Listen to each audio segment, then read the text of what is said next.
Hi, everybody. I wanted to do a little show about perspective from Gurdjieff of questions that he puts forth for us to consider. And it's all in all and everything by Gurdjieff. So, of course, this is Beelzebub's Tales to his grandson. And this is from the chapter where Beelzebub, the protagonist of the book, is coming again down to our planet. It's his fifth flight to Earth. And he's noticing how humanity is divided into two types of people. But I think it's quite interesting what these two types of people are. He's trying to make us decide which are we. So I'm going to do a bit of reading from Beelzebub's Tale. And this is page 339. And it was precisely these two teachings which began to pass from generation to generation and to confuse their being sane mentation, which had already been confused enough without them. And isn't working out who we are and our spirituality and our trying to find our soul quite confusing anyway? We've got so many faiths out there, so many different beliefs, so many theologies, so many doctrines, so many dogmas that we can look at. And I myself find it quite confusing at times. I like to look at different, let's take for example Buddhism. And as I was getting into Buddhism, this is really interesting. Then you start hearing there's different versions of Buddhism, and some of them don't agree with the Buddha, or some of them have slightly different ways of looking at what the Buddha was saying. Um, Same with Islam, there's different versions. That's why we've got the Shiites and the Sunnis.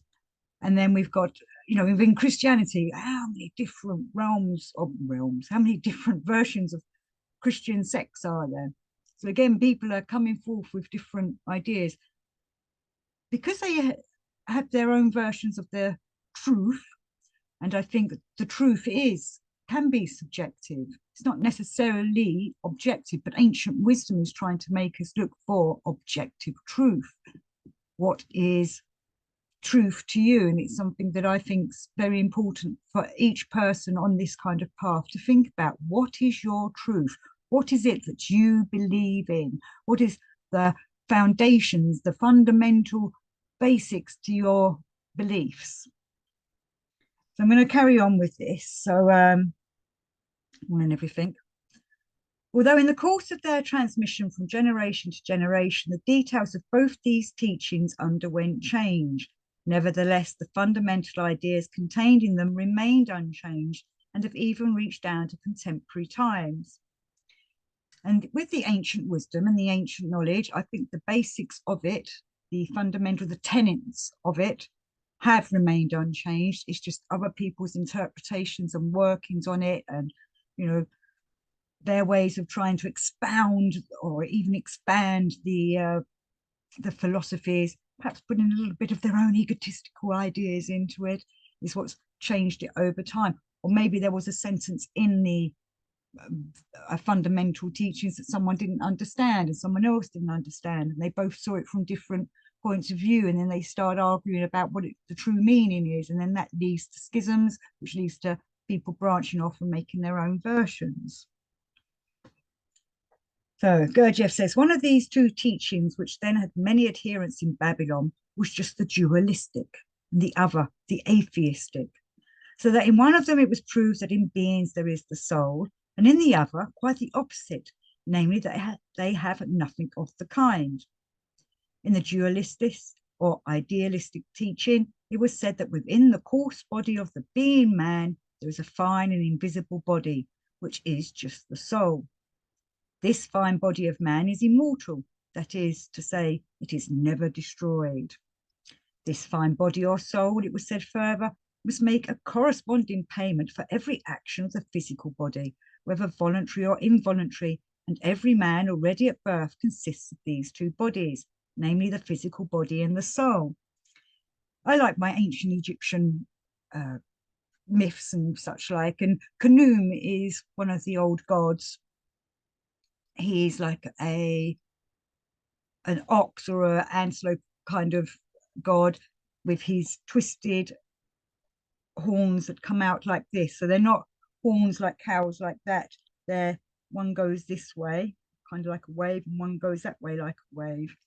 And he is the creator of humanity. He's got his clay and he's got his the clay potter's wheel, and he makes a human.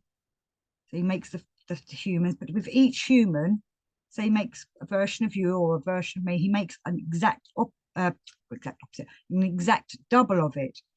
So he's made the physical body in a clay representation of who you are, and the other one is meant to be your soul body. So it's like a dualistic, you've got your soul and your physical body, and that's how each human is created. I love that story. Gurdjieff goes on to say, further, it was said that as soon as a man is born, two invisible spirits immediately perch upon his shoulders. On his right shoulder sits a spirit of good, called an angel, and on his left, a second spirit, a spirit of evil, called a devil. And I wrote a little book about that based on that kind of sentence, called Angels and Demons, which is available on Amazon, both as an ebook and a paper book. But I found it interesting because since I was a kid, I always liked the idea of we've got an angel on one shoulder and a devil on the other, whispering into us. But not everybody believes that. Many people, not everybody's into the idea of angels and devils or demons. Again, this is people being subjective, and you have to find what is it that you believe in. So going on about the angels and the spirits on either shoulder, angel and devil. From the very first day, these spirits, the spirit of good and the spirit of evil, record in their notebooks all the manifestations of the man. The spirit sitting on his right shoulder recorded all those called his good manifestations or good deeds, and the spirit sitting on his left shoulder, the evil. Among the duty of these two spirits is that of suggesting to and compelling a man to do more of those manifestations, which are in their respective domains. You've got the angel trying to keep you on the good and the devil trying to tempt you to do naughty things. And Gurdjieff goes on to explain that when a person dies, the angel and the devil go off to heaven with the records of what you've done with your life.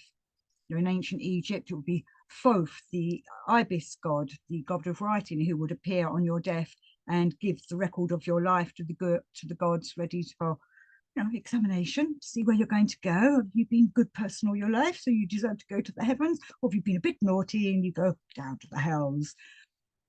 And obviously in the ancient Egyptian pantheon, I'm sure many of you know of the weighing of the heart. So your heart is weighed against the feather of Mart. Mart is the goddess of truth. So your heart must be as light as the feather of Mart, of truth. And obviously, if it's heavier, then you've been thinking dark, demonic thoughts, and you don't deserve to go to heaven. So these kinds of things are what I've been trying to encourage people to do. I've been doing a few workshops lately about this, and so I thought I'd do this little video as well. But we need to look at what our beliefs are. What is it you want to believe in? Do you believe that there is a record of your life being written as you live through this life that will then be read out when you die? Does it all go up to the Akashic record, so you're constantly remembered? You will always be in that Akashic record for eternity. So what sort of imprint do you want to make on that Akashic record? Do you want it to be full of good stuff about yourself or bad stuff about yourself because you've been so naughty? It's kind of like, waiting for Santa Claus or Father Christmas to get your list of how you've been for the last year. Instead, this is for your whole life. So how do you want to be? And I know we shouldn't be judging other people, but it's very difficult to try and explain this to people that don't believe in this kind of thing and then go and do whatever they want for their own gains and don't care whether it hurts people or the planet or anything. But it's something that I feel is a big awakening is happening. Maybe the old ways, or I think the old ways of how we used to think in the ancient wisdom is coming back, rather than being fluffed up by the new age. Everything's light and love, because it's not. Things can go hazardously wrong, be very dark and demonic. Even when you're working on a spiritual path or a soul path, you're going to come across hazards. You're going to come across moments when you're going to be really tested and really tempted. And that's why you need a foundation in what you believe in, a foundation of who you think you are, where you've come from, where you're going in your life. Do you have a soul? Are you living this life so that you can go on to the next stage of whatever it is that you believe in? Or you just live in this life because this is the only life you have, and who knows what happens next? It doesn't matter what you do. I'm pretty sure most people that watch my shows are people that are trying to develop themselves. I don't think I've got any badass people watching them, but if I did, I would like to think that these shows perhaps would help them to rethink where they're coming from. You know, I think thought patterns and the way we think is very important, how we express our outer selves. And I've said before on shows about how thought patterns and what we think is all private for ourselves, but I don't think it is. I think that is going up into the Akashic records as well, and it's also being made a record of how you're thinking. Rudolf Steiner talks about how when we think horrible thoughts about someone, we're killing them, because it's like we're sending little arrows towards them. You know, I hate that person for doing whatever they've done. But that person might not know that they're picking up that negative thought from you, or might not be aware of that little pinprick that's going into them. You know, some of you might remember or recall having pinpricks thrown into you. That could be someone sending you a dark thought form, could be the dark forces themselves trying to prick you with their nasty demonic fingers, or it could just be a bodily thing. But what we think affects how we are in life and affects our relationships with other people. And it's very difficult to control our minds, isn't it? It happens quickly. Suddenly this thought form comes in. You know, it's something one of my most difficult parts from my path is to break that pattern of being pissed off at someone that's pissed me off, or, you know, the judgmental side of myself I have to really hold back on. Thankfully, I've become aware of it more, or I catch myself doing something negative and, oh, naughty, naughty Debbie. But it's easy to find justice or justify why we think these awful things about people. Kind of gone off on a bit of a tangent there. I didn't mean to talk about all that. I wanted to talk about making sure you have your own basic beliefs and thoughts and of what you believe in life, and what, not necessarily saying you've got to go and find a religion, but you need to find what your beliefs are in your religious path, your spiritual path, your soul path. You know, do you believe in, you know, the one God, the God above all gods? Do you believe in all these other gods, or are other gods, you know, part of a hierarchy, but there's a divine source, which I believe in, is his endlessness to Gurdjieff, that cannot interfere with us because he's given us free will, but we need to be part of the development of the universe to keep the universe going, and we want to work with the divine source, not against him. It.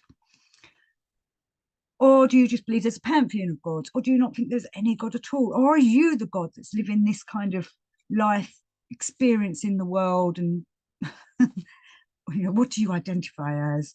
And what do you identify in your spiritual religious beliefs? And, you know, like I say, I've been doing these workshops with people recently to help them develop themselves in their basic fundamental tenets, so that they can then go on and work with themselves, so they can develop their soul in the same way. And once you have your basic foundation beneath you, I was going to say, then you stand on top of it, and you hopefully go forth and rise to higher thoughts, higher vibrations, and a higher ideal of what this universe is about, and your part in it, because you're supposed to be doing things. We're not here for no reason. Many people just see it as a little joyride through, not realizing the consequences of what their actions, thoughts, being does to this planet. And we want to go onwards and upwards. I did a little rant then, but anyway, it was fun. I enjoyed it. Hope you're all well. Love and peace to you all. Until next time. Keep developing, peoples.